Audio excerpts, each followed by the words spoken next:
Eu sou de uma geração de livres e de infratores, de enfrentadores de riscos, astutos, negociadores, humanos e criativos, achadores de motivos para serem vencedores.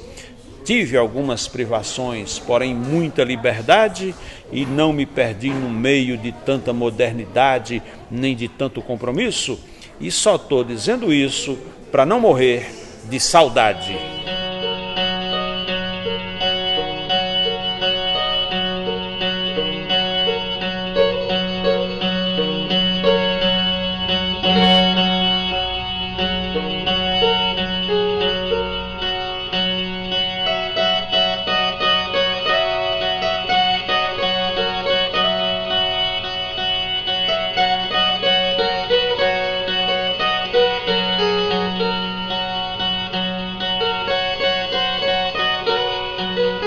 Se uma palavra pode mudar tudo em nossas vidas, em nossa relação, o eu te amo, eu te adoro, você está linda, você é lindo, isso muda muito.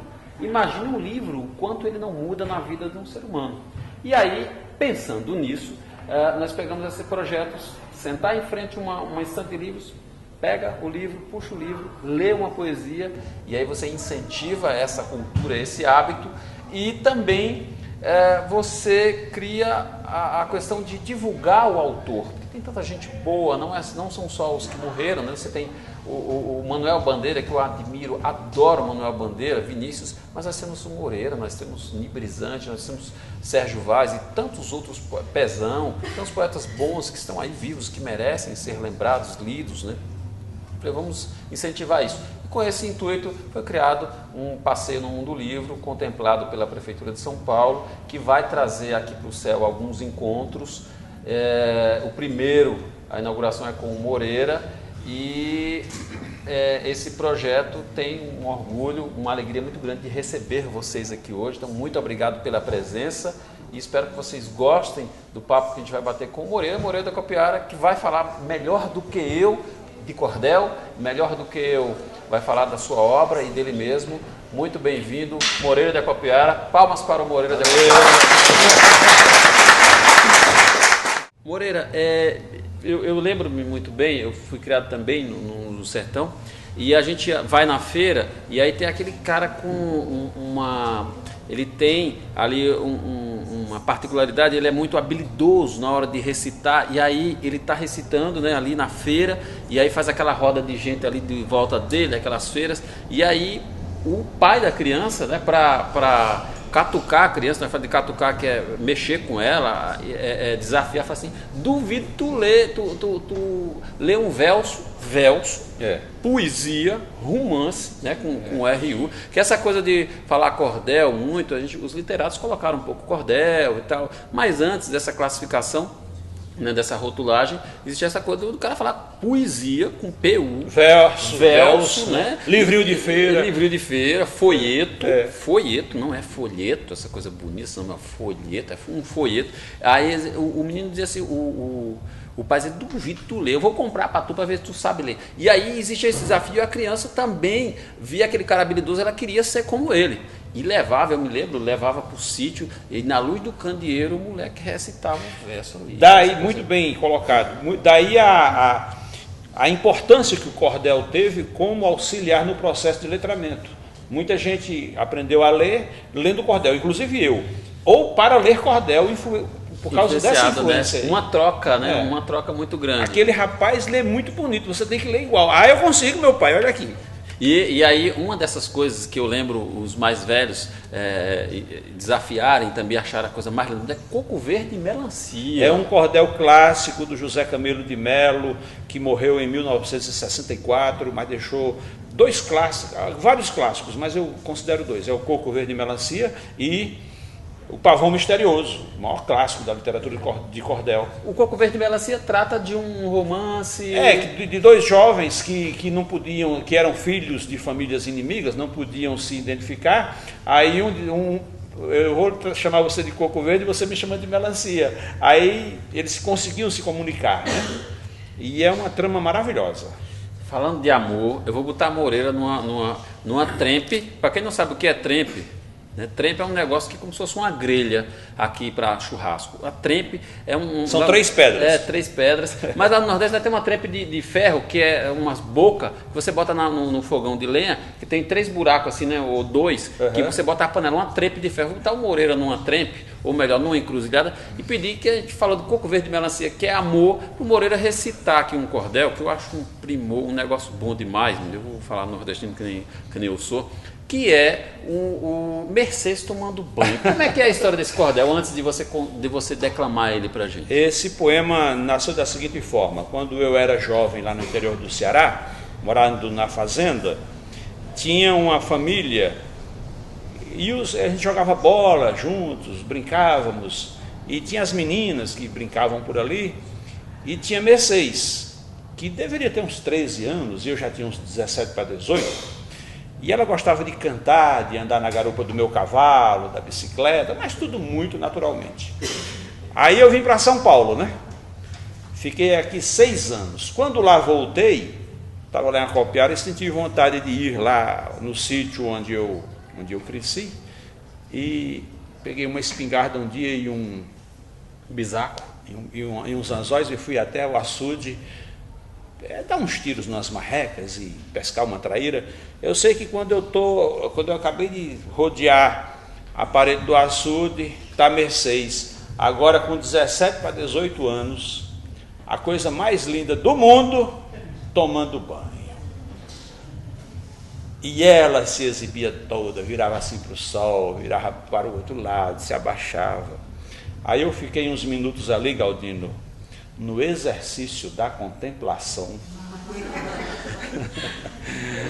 no deslumbramento das emoções previsíveis, sem saber o que fazer da minha vida dali para frente. Eu caí do cavalo porque eu escutei um barulho, era a mãe dela que vinha tangendo os animais para dar água, né? E eu entrei no mato, me escondi, ela passou. Aí eu vim embora. Aí contei, nunca mais vi Mercedes. Aí eu vim embora. Cheguei aqui em São Paulo com aquilo na cabeça, tal, aquela visão maravilhosa. Aí contando para um amigo chamado de Deus Salles, que inclusive está aqui, chega hoje em São Paulo, veio para a Bienal. De Deus disse: Moreira, faça um poema disso. O tema é bom. E é muito bom para você perceber o seguinte: a gente não precisa ir direto ao assunto. Eu acho que o bom autor é aquele que consegue fazer com que o leitor leia também o que está escrito nas entrelinhas, né? Eu adoro a poesia de Fernando Pessoa, adoro a obra de Machado de Assis, especialmente Dom Casmurro, porque você lê cada capítulo e fica imaginando coisas, e é o caso desse poema. Meu caro amigo de Deus, demore aí, por favor, que eu vou dizer nesses meus versos um caso de amor que quase me deixa louco. Por favor, demore um pouco, você que é meu bom amigo e está no auge da glória, preste atenção que essa história passou-se um dia comigo. Fui criado entre as campinas do nosso amado sertão, junto com muitas meninas, todo mundo como irmão, e em liberdade a correr, brincando de se esconder de pega-pega e de anel. E enquanto o tempo corria, a gente se divertia sentindo da vida o mel. Mas o tempo foi passando, pois tudo passa na vida, e logo eu vi se acabando a minha infância querida.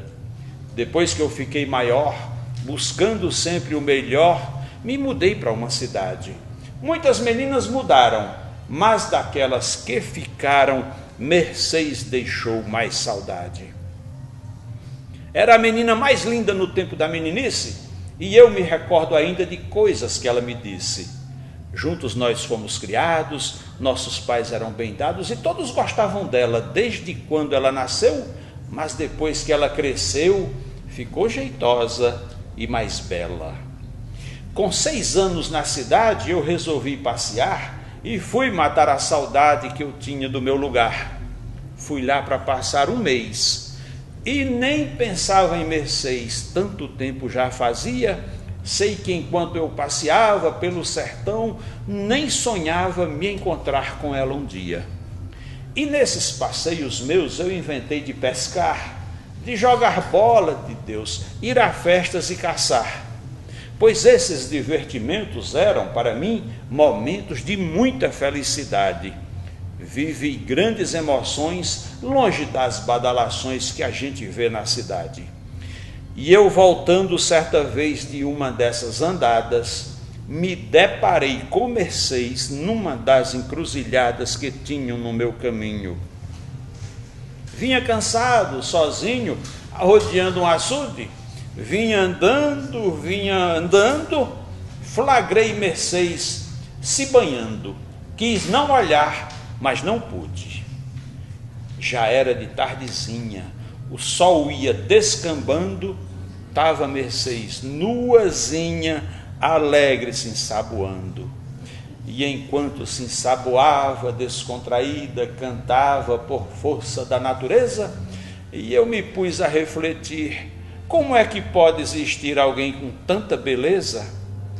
Olhe, tanta perfeição eu só vi aquela vez. Acho que Deus pôs a mão no corpinho de Mercês. Você jamais acredita. Foi a cena mais bonita que eu vi na face da terra. Com o meu corpo em rebuliço, fiquei pensando, é por isso que tem vez que a gente erra. Não tive mais condição de andar, por isso me pus a contemplar o sabão por sobre seus ombros nus. Depois de se ensaboar, passou a massagear os cabelinhos molhados, passou as mãos nos joelhos, mas seus olhinhos vermelhos permaneceram fechados. Aquele corpo bem feito, levemente bronzeado, era bonito de um jeito que só sendo modulado por duas mãos divinais. Observei seus sinais, seus pelinhos de melena parecendo uma gazela, e na barriguinha dela uma penugem morena. E enquanto eu me preparava para abordá-la mais tarde, sua mãe se aproximava e eu, num gesto covarde, fui ficando aperreado e entrei no mato fechado com a maior rapidez, pois ali ninguém me via. E depois daquele dia, eu nunca mais vi Mercês.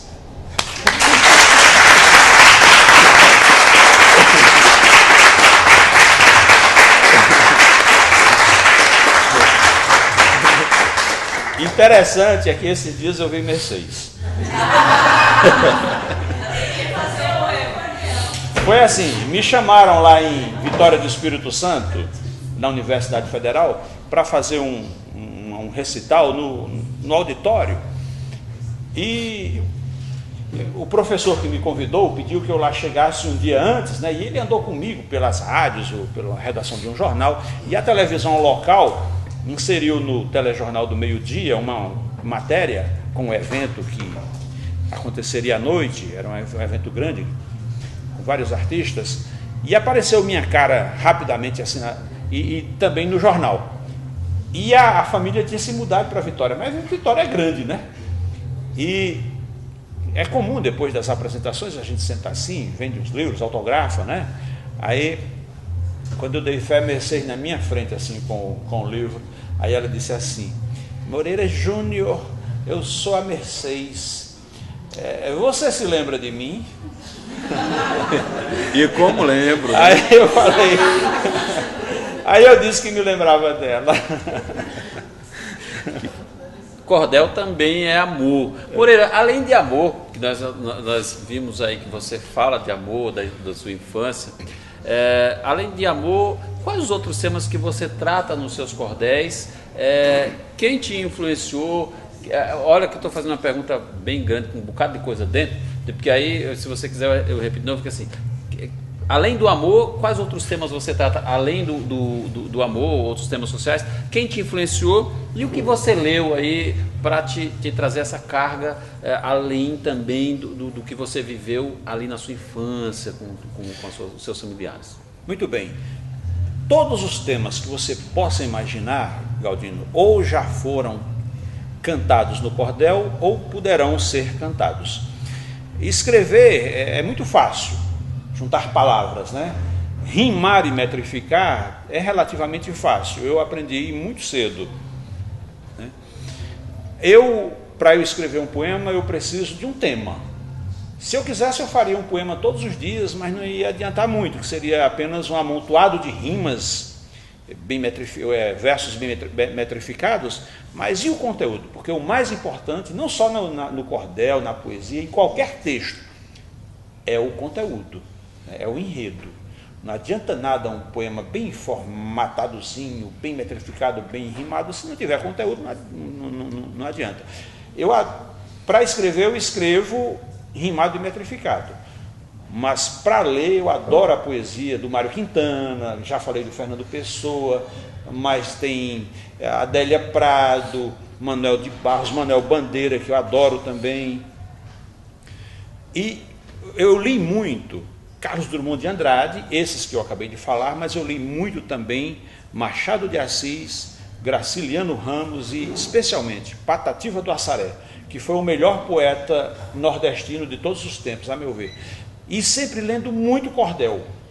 Como eu disse, o cordel toda semana quase meu pai comprava cordel lá em casa.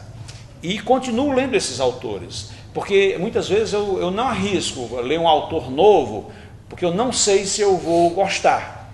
Aí para não arriscar, para não perder tempo, eu releio ou leio alguma coisa nova desses autores já consagrados. Eu nunca sonhei em viver de livros. Eu sempre achei, como eu disse, que escrever e ler era uma coisa normal, era comum, era obrigação, né? As coisas aconteceram naturalmente. Com 26 anos de idade foi que eu publiquei um primeiro cordel. Com 32 anos de idade eu publiquei um primeiro livro. Hoje eu tenho mais de 20 livros publicados e mais de 200 cordéis. E só de uns 20, 22 anos para cá é que as portas começaram a se abrir. Eu fui estando nos locais certos, conhecendo as pessoas certas, né? Mas eu já estava melhor na empresa, já tinha um cargo melhor, mas aí foi preciso eu me afastar da empresa, porque a gente só é feliz fazendo aquilo que gosta, e como eu gostava era de poesia, de escrever, aí eu me afastei da empresa e fui viver de livro. E leio de tudo, e é o que eu recomendo, as pessoas têm que ler, você tem que ler até as estrelas, ler até o céu, né? Tem que ler a bula do remédio, tem que ler a conta de luz, tem que ler a capa do jornal, da revista, ler uma crônica, uma poesia. Nossa, lá em casa era tão comum mamãe aparecer com um poema curto e ler. Nem que fosse batatinha quando nasce se esparrama pelo chão, mas lia, declamava. Era um exercício constante lá em casa, e acredito que na sua região também. Sim. Moreira, além essa questão de influências, como é que se deu a sua vinda para São Paulo? Como é que você veio? Você veio trabalhar em quê? Ou veio trabalhar já com poesia? Era teu sonho? E além disso, você sentiu algum tipo de preconceito com relação ao nordestino ou à literatura de cordel quando você chegou aqui? Você enfrentou grandes dificuldades com isso? Como se deu a sua vinda? Por que você veio? Você veio trabalhar em quê? Veio já trabalhar com poesia? E se você sofreu algum preconceito como nordestino ou com a literatura de cordel frente a esse universo que é São Paulo? Eu vim com 20 anos de idade, por quê? Porque meu pai, quando eu nasci, meu pai já tinha 61 anos de idade, né? Então ele ficou velho e eu ainda estava muito jovem. Ele faleceu. Aí mamãe ficou viúva com esses 3 filhos e a gente, por ser lá do interior, não éramos preparados, não tínhamos uma profissão, não entramos na faculdade, né? Então eu tinha uns parentes aqui em São Paulo que me incentivaram, vamos trabalhar em São Paulo, e eu achava que era muito bom São Paulo. Aí eu cheguei aqui no mês de junho, um frio desgraçado, e 1983 para trabalhar em subemprego, porque tinha que trabalhar de qualquer jeito, né? Mamãe estava lá e eu estava começando a vida, né? De modo que eu sofri muito aqui nos primeiros anos, né? Ganhando salário mínimo, gastando pelo menos 10% desse salário com livros, mandando um pouquinho para a mamãe, que estava precisando lá no Nordeste. E eu não digo que fui discriminado, eu acho que eu fui explorado, né? Meio que escravizado, né? Eu não posso acreditar que no passado fiz isso. Olhando para trás, não creio que fiz tanto rebuliço e estou aqui inteirinho após trilhar um caminho com tão pouco compromisso.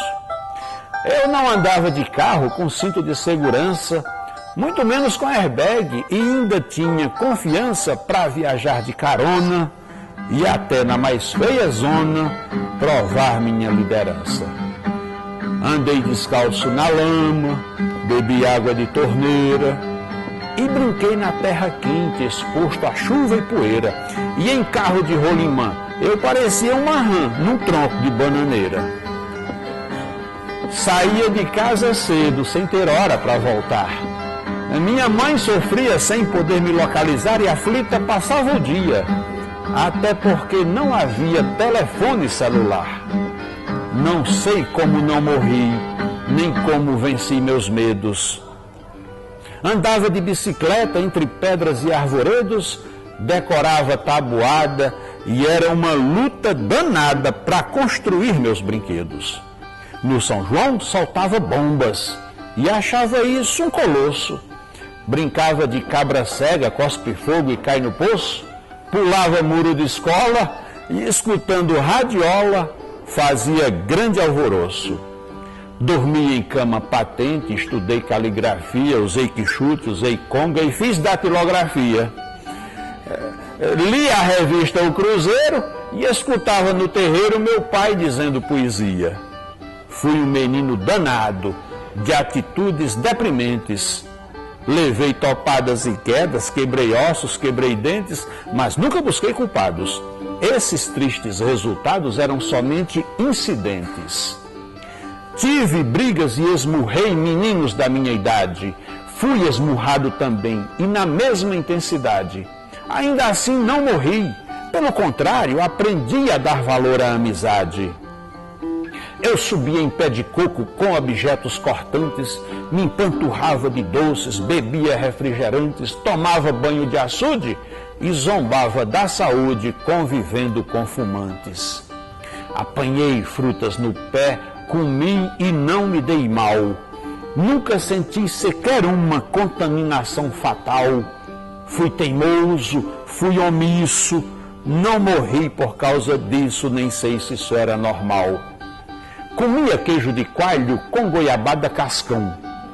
Não me prendia à internet nem à globalização, conversava com os vizinhos, escutava os passarinhos, namorava no portão. Não tinha TV de plasma com 100 número de canais, PlayStation, Net, Nintendo, efeitos especiais.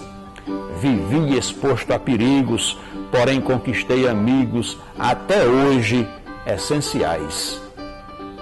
Fui deixado de escanteio em várias ocasiões, mas aprendi a lidar com as minhas frustrações.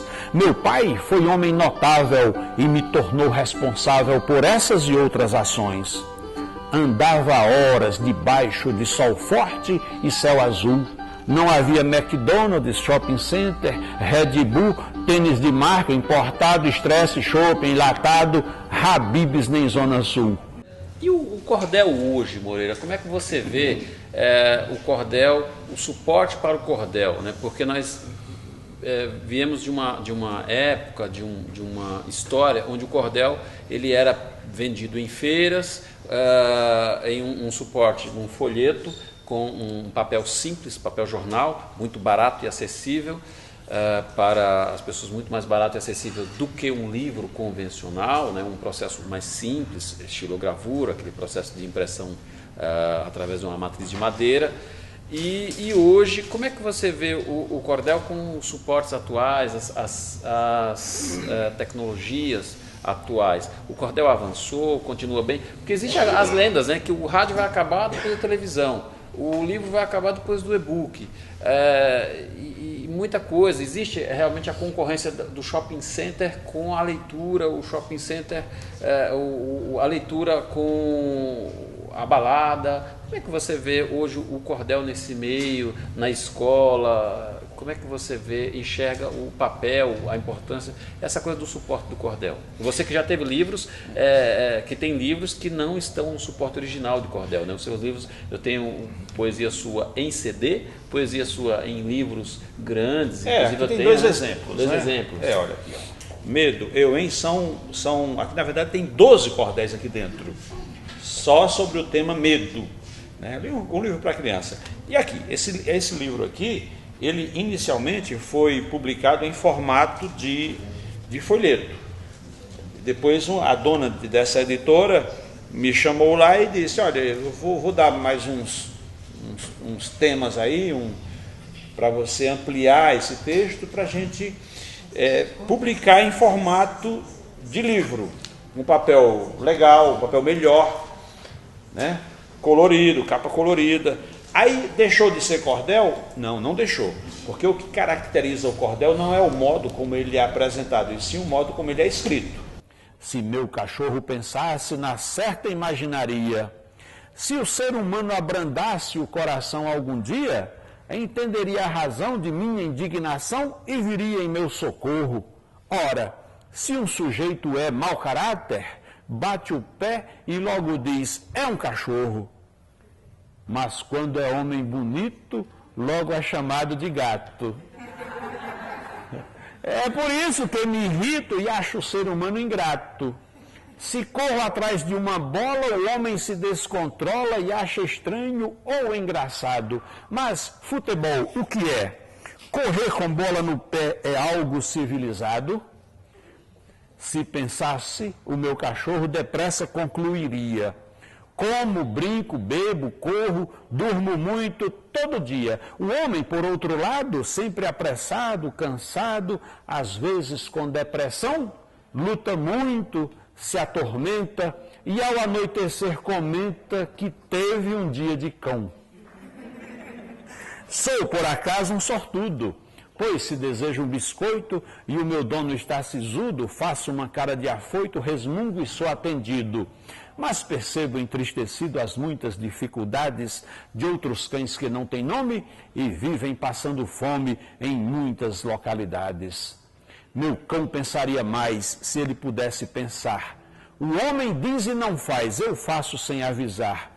Ele, sempre muito insosso, nunca compreende que um osso me deixa bem mais feliz do que qualquer ser humano que conquista um oceano, um carro novo ou um país.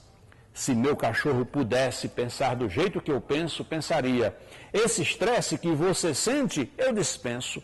E seja mais cauteloso, pois o lanche mais gostoso do mundo besta, a meu ver, é o que você conquistou por algo que se esforçou muito, muito para fazer. Qual é o conselho que você dá para quem quer escrever cordel? Tem um segredo para o caboclo escrever cordel, tem um negócio lá ali que tem um segredinho, que a mulher vai fazer um bolo em casa, a dona de casa, a avó, ela tem um segredo ali que ela bota um tempero que só sai gostoso daquele jeito quando ela faz. O cordel tem isso, que ou pode ser dito, ou como é que funciona o cordel nesse sentido?